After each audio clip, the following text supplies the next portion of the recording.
राधे राधे भक्तों, श्री शिवाय नमस्तुभम। हिंदू धर्म में सावन महीने में पड़ने वाले प्रदोष व्रत का विशेष महत्व है। सावन और प्रदोष व्रत दोनों ही भोलेनाथ को समर्पित होते हैं, जिससे कि इनका महत्व और अधिक बढ़ जाता है। आइए जानते हैं सावन महीने के कुछ पक्ष पड़ने वाले और सावन पहला प्रदोष व्रत कब है। इस दिन प्रदोष काल का समय कब से कब तक रहेगा। ज्योतिष शास्त्र के अनुसार प्रदोष व्रत रखने से भगवान शिव की कृपा से सुख संबंधी संतान प्राप्ति का और हर मनोकामना पूर्ति का आशीर्वाद प्राप्त होता है।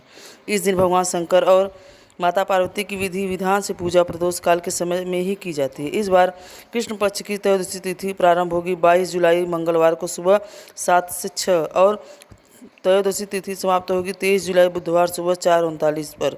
और ऐसे में इस बार 22 जुलाई के दिन मंगलवार को ही केवल सावन मास के कृष्ण पक्ष का प्रदोष व्रत रखा जाएगा और इसी दिन मंगला गौरी व्रत भी रहेगा, जो कि सावन महीने के हर मंगलवार को रखा जाता है। 22 जुलाई के मंगलवार को ब्रह्म मुहूर्त सुबह 4:21 से 5:09 तक रहेगा। सूर्योदय सुबह 5:57 पर और सूर्यास्त का समय 7:09 पर रहेगा। अभिजीत मुहूर्त दोपहर 12:06 से लेकर 12:59 तक रहेगा। अमृत काल का सुबह 11:14 से 12:43 तक रहेगा और राहु का काल दोपहर 3 से 4:30 तक रहेगा। और इस दिन प्रदोष काल का समय शाम 6:24 से लेकर 7:54 तक रहेगा। चाहे आज प्रदोष व्रत की पूजा करनी हो या फिर मंगला गौरी व्रत की पूजा करनी हो, आप इस शुभ मुहूर्त में पूजा कर सकते हैं। सबसे विशेष बात कि अगले दिन बुधवार का चतुर्दशी तिथि भी लग रही है, जिस दिन सावन शिवरात्रि का व्रत रखा जाएगा। इसलिए यदि आज प्रदोष व्रत के साथ साथ अगले दिन शिवरात्रि व्रत भी रखना चाहते हो तो शाम को प्रदोष काल के समय पूजा करने के बाद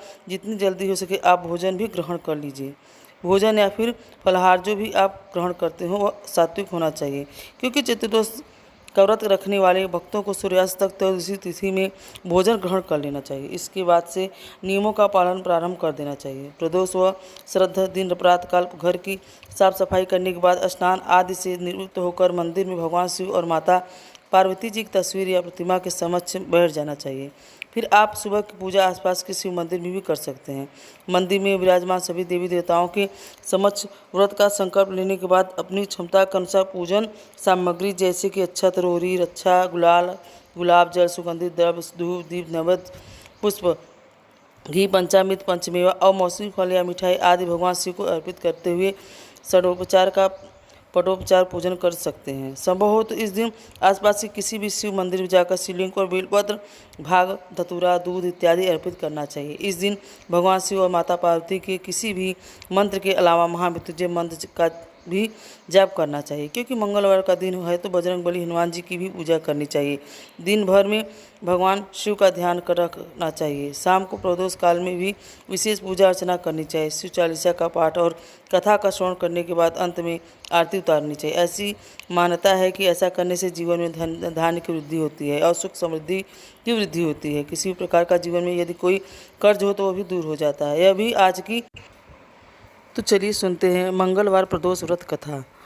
हे संकट मोचन हनुमान जी की आपकी भक्ति से हमारा भय, बाधा और भ्रम दूर हो जाए। हमारे जीवन में साहस, बल और विश्वास का दीप जल जाए। हम प्रदोष व्रत की कथा के अनुसार एक समय की बात है, एक नगर में एक वृद्धा रहती थी। उसका एक ही पुत्र था और वृद्धा हनुमान जी की बड़ी सच्ची भक्त थी। हनुमान जी पर उसकी गहरी आस्था थी। हर मंगलवार को नियम पूर्वक व्रत रखकर वह वृद्धा हनुमान जी की आराधना किया करती थी। एक बार हनुमान जी ने अपनी उस वृद्ध महिला भक्त की श्रद्धा का परीक्षण करने का विचार किया था और हनुमान जी एक साधु का वेश धारण करके वृद्धा के द्वार पर घर पर गए और पुकारने लगे, कोई हनुमान भक्त कोई हमारी इच्छा पूर्ण करे। आवाज़ सुन वृद्धा कानों में पड़ी। पुकार सुनकर वृद्धा जल्दी से दौड़ी दौड़ी बाहर आई और साधु महाराज जी को देखा। उन्हें हाथ जोड़कर प्रणाम करके बोली, आज्ञा दीजिए महाराज।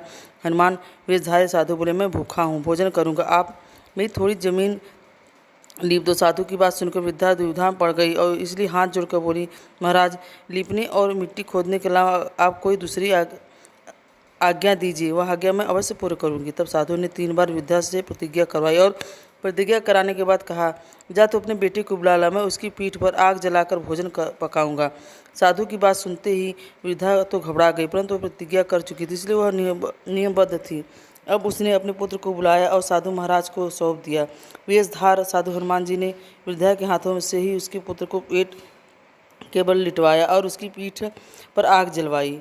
आग जलती देखकर वह वृद्धा बड़े दुखी मन से अपने घर के भीतर चली गई। इधर भोजन बनाकर साधु ने वृद्धा को बुलाकर कहा, आइए माता जी, भोजन बन गया है, अपने पुत्र को भी पुकार ताकि वह भी आकर भोग लगा ले। साधु महाराज की बात सुनकर दुखी वृद्धा, जो मन ही मन हनुमान जी को याद कर रही थी, वह कहने लगी, हे साधु महाराज, मेरे पुत्र का नाम लेकर आप मुझे और कष्ट मत दीजिए। अभी अभी तो आपने मेरे पुत्र की पीठ पर आग जलाकर भोजन बनाया है।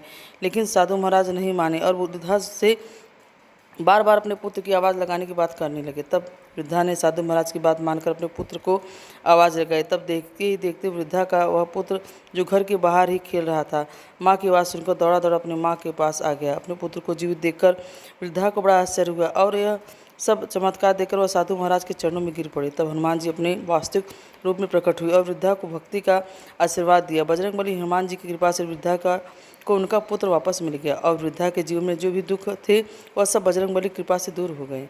प्रेम से बोली, बजरंगबली हनुमान की जय, भोलेनाथ की जय, जय पार्वती व्रत, जय माता पार्वती की। पार्वती व्रत की पौराणिक कथा के अनुसार एक बार किसी समय कौंडिन्य नगर में वामन नाम का एक योग्य ब्राह्मण रहता था। उसकी पत्नी का नाम सत्य था।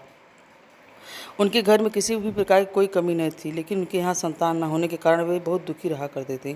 एक बार देवर्षि नारद उनके घर पधारे और उन्होंने नारद मुनि की खूब सेवा की और अपनी समस्या का समाधान पूछा। तब नारद जी ने उन्हें बताया कि तुम्हारे नगर के बाहर जो वन है, उसके दक्षिण भाग में बिल्व पत्र के नीचे भगवान शिव पार्वती जी के साथ लिंग रूप में विराजित हैं। उनकी पूजा करने से तुम्हारी मनोकामनाएं अवश्य ही पूर्ण होगी। तब ब्राह्मण दंपति ने उस शिवलिंग को ढूंढकर उसकी विधि विधान से पूजा अर्चना की। इस प्रकार पूजा करने का क्रम चलता रहा और 5 वर्ष बीत गए। एक दिन जब वह ब्राह्मण पूजन के लिए फूल तोड़ रहा था, तभी उसे एक सांप ने काट लिया और वह वहीं जंगल में गिर गया। ब्राह्मण का जब बहुत देर तक अपने घर नहीं लौटा तो उसकी पत्नी उसे ढूंढने आई और पति को इस हाल में देखकर वह रोने लगी और उसने वन देवता और माता पार्वती का स्मरण किया। ब्राह्मणी की पुकार सुनकर वन देवता माँ पार्वती दौड़ी आई और ब्राह्मण के मुख में अमृत डाल दिया, जिससे ब्राह्मण उठ बैठा। तब ब्राह्मण दंपति ने माता पार्वती का पूजन किया।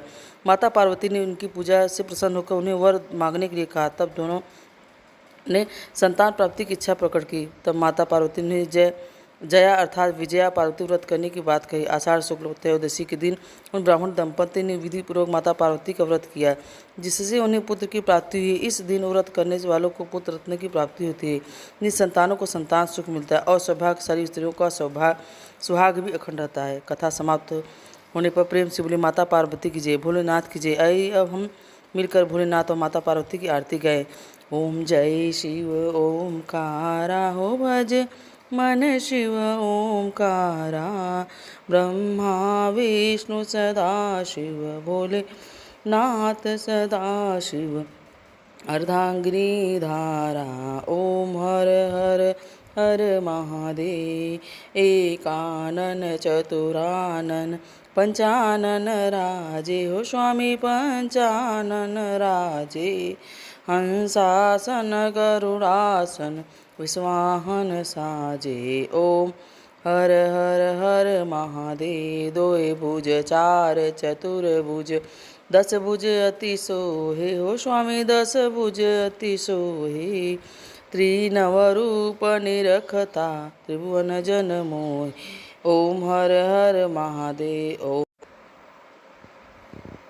अक्षमाला वनमाला मुंडमाला धारी हो स्वामी मुंडमाला धारी, चंदन मृग मद सोहे भाले शशधारी। ओम हर हर हर महादेव, श्वेतांबर पीतांबर बागंबर अंगे हो स्वामी बागम अंगे, सनकादिक गरुड़ादिक भूतादिक संगे। ओम हर हर महादेव, करके मध्य कमंडल चक्र त्रिशूल धरता हो स्वामी चक्र त्रिशूल धरता, जग करता जग भरता संहारक करता। ओम हर हर महादेव, ब्रह्मा विष्णु सदा शिव जानत अविवेका हो स्वामी जानत अविवेका, प्रणवाक्षर में शोभित ए तीनों एका। ओम हर हर महादेव, तेरी गुण स्वामी जी की आरती जो कोई नर गावे हो स्वामी जो कोई नर गावे,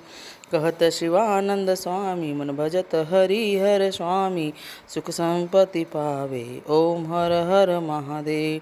ब्रह्मा विष्णु सदा शिव जानत अविवेका हो स्वामी जानत अविवेका। प्रणवाक्षर के मध्य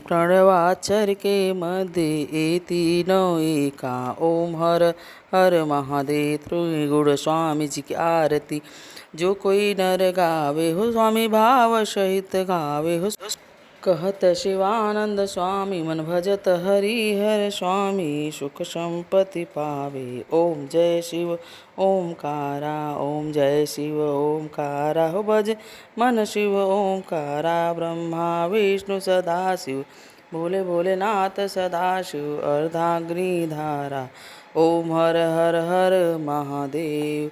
भक्तों, तो आज की मंगल प्रदोष व्रत में आपने हनुमान जी की और महादेव की दोनों की कथा सुनी, तो आपको कैसा लगा हमें कमेंट में ज़रूर